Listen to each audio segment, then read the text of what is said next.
Alors, pour définir l'EPS, je crois qu'il y a beaucoup d'articles, beaucoup d'auteurs qui ont essayé de définir l'éducation physique et sportive. Mais pour moi, effectivement, l'éducation physique et sportive, c'est une discipline d'enseignement où on essaie quand même d'éduquer à la citoyenneté par les APS. Donc c'est une discipline d'enseignement, d'éducation aussi, et de formation, d'intégration et de socialisation, en utilisant comme moyen les pratiques physiques et sportives.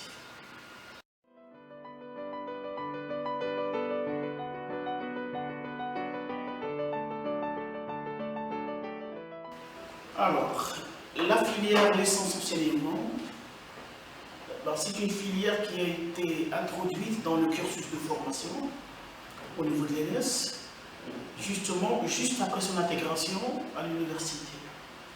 Avant, l'ENS dépendait certainement de l'enseignement secondaire, mais depuis son intégration à l'université, donc il a fallu mettre en place des formules qui se rapportent plus au système licence, master, doctorat.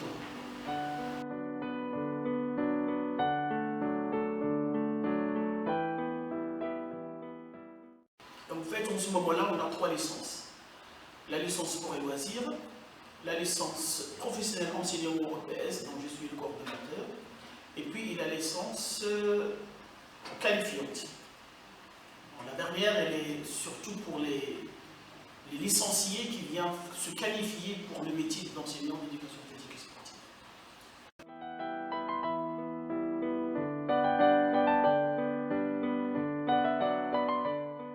On a ouvert ce cursus de formation aux scientifiques, parce qu'il y a des matières scientifiques qui sont indispensables, et je ne dirais pas que les littéraires n'ont pas leur place ici, sauf que les scientifiques ont un bagage théorique qui leur permettait quand même de mieux suivre la formation sans beaucoup de dégâts.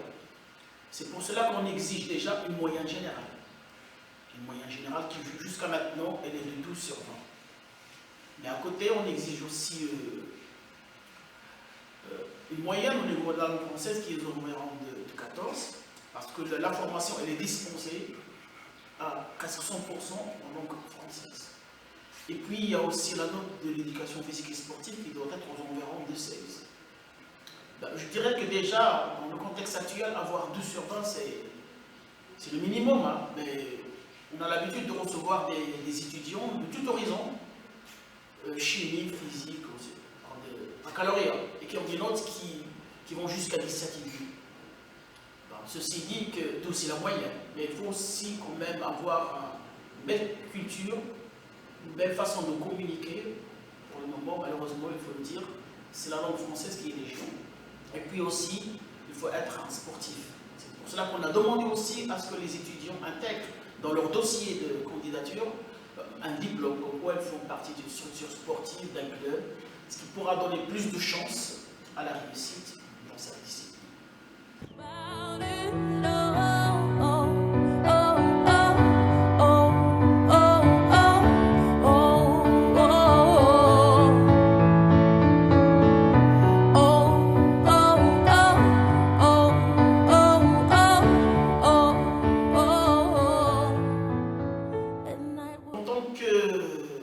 Qu'enseignant aussi, chef de filière, mais aussi enseignant, j'enseigne particulièrement un module, c'est le module anatomie-physiologie. C'est depuis longtemps, en fait, parce qu'à la base, je suis un licencié en biologie. Je crois que ce sont 2 matières qui sont incontournables, surtout pour un futur enseignant d'éducation physique et sportive. Connaître les pratiques physiques et sportives est certes nécessaire, mais les bases physiologiques et anatomiques sont aussi importantes parce qu'on a affaire au corps. Qui dit APS dit pratique corporelle. Et pour mieux organiser son enseignement, il faut connaître aussi le corps en tant que système osséologique, arthrologique, myologique, en termes de biomécanique, entre autres. Donc c'est une matière théorique, mais elle a un impact presque direct dans le cadre de l'enseignement de l'éducation physique et sportive.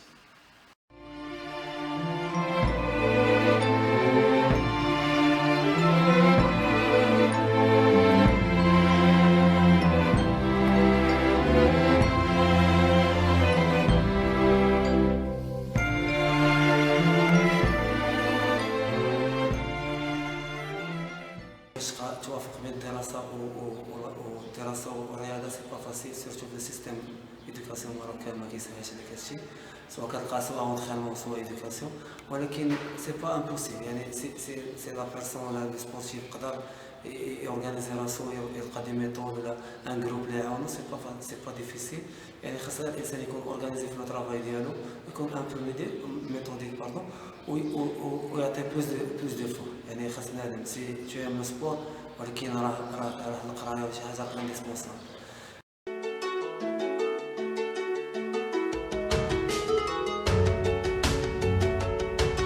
باسي من دي براتيسيان اللي هما عاديين اللي كيبراتيكي باش يبراتيكي دي بيرسون اللي صافي علاش يبراتيك ولا الميتريز لي سيونس ولا كاع الحويجات اللي جار الميتريز لي فامون سبورتيف لا كوتي ريغلومون ولا كوتي سيونس اناتوميه فيزيولوجي يعني on est maintenant plus ou moins on est des spécialistes de l'éducation physique ou du sport marocain.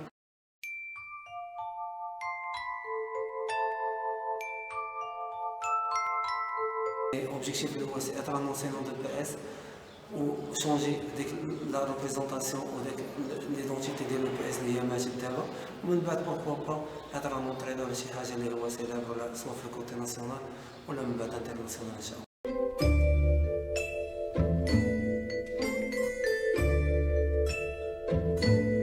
لاعب المنتخب الوطني لرياضة الكيك بوكسين ومواي تاي حاصل على عدة بطولات عالمية ووطنية ومحلية وجهوية منها بطولات المغرب 3 مرات في الكيك بوكسين و4 مرات في المواي تاي وكذلك الفول كونتاكت واللايت كونتاكت وعديد من الرياضات المتماثلة وحاصل على بطولات قارية كبطولات افريقيا وبطولات العرب والحاصل على الرتبة الثالثة في بطولة العالم في هولندا مؤخرا في سنة 2017 وإن شاء الله كنطمح للبطولات اللي جاية إن شاء الله في هذا العام هذا إن شاء الله في الصيف إن شاء الله في الكوت ديفوار إن شاء الله يكون مستوى جيد.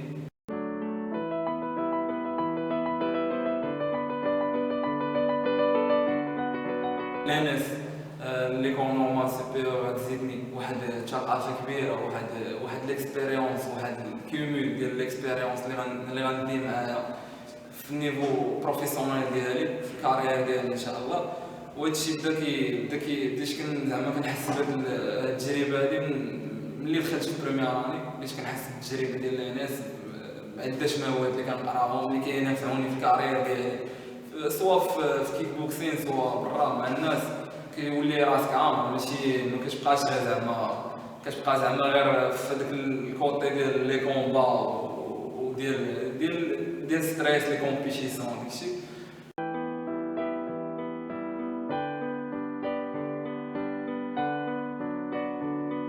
حيت ماشي ساهل باش توفق بين القرايه وبين كوتي بروفيسيونيل باش توفق بيناتهم ماشي ساهل خاص غير شويه ديال الخدمه شويه ديال التضحيه والاراده وحتى شي حاجه ما صعيبه زعما كاين تقدر كيحبسوك كاينين شي عوائق منهم زعما كانت عندي بطوله في بطوله العالم في بيلاروسيا وما مشيتش لها حيت كان عندي القرايه ولكن كاينين بطولات اخرى ان شاء الله اللي غنبارتيسيبي فيها واللي غنكون فيها حاضر ان شاء الله وخاص غير شويه ديال التوفيق بين القرايه والدراسه والرياضه ويكون خير ان شاء الله وشكرا.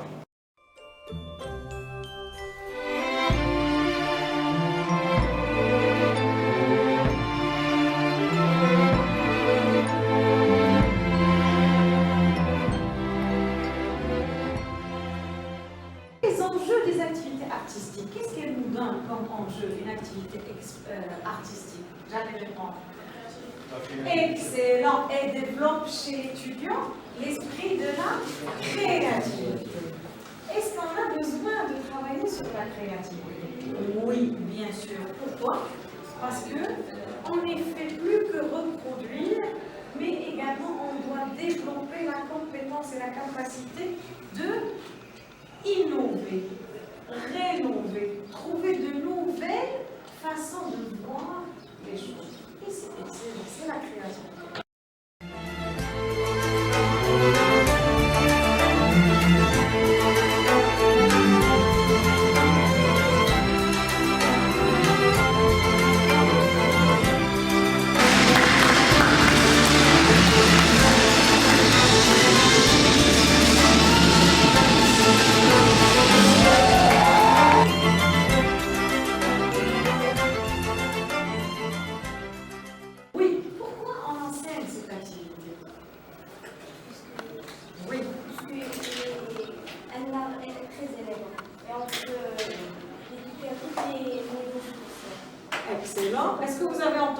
Thérèse? Oui, hein? D'abord, elle l'a placé à l'intérieur d'une rubrique qui est particulière. C'est une activité physique, oui, mais elle l'a placé à l'intérieur d'une activité artistique.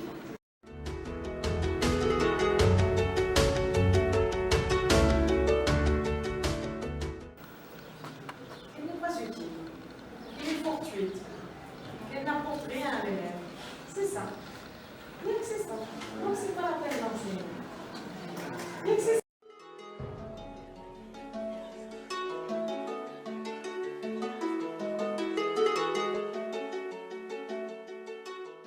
On devrait profiter de notre présence pour apprendre une activité qui n'est pas très répandue dans la société. Excellent.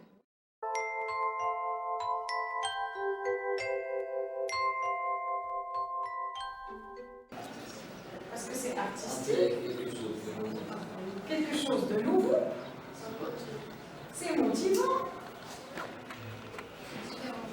c'est différent, on exprime. C'est un espace d'expression et nous avons besoin d'espace d'expression pour les jeunes.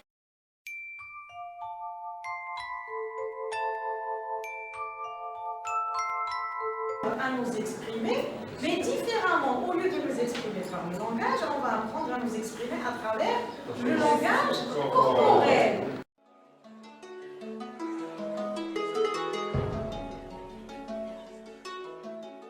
Et nous avons dit que plus que 70% de la communication, il n'est pas verbal. Il peut être corporel, comme constitué de ce que nous appelons le paralangage. Le paralangage, c'est ce que nous avons vu en travaillant sur le rythme. D'accord? Le rythme, la tonalité.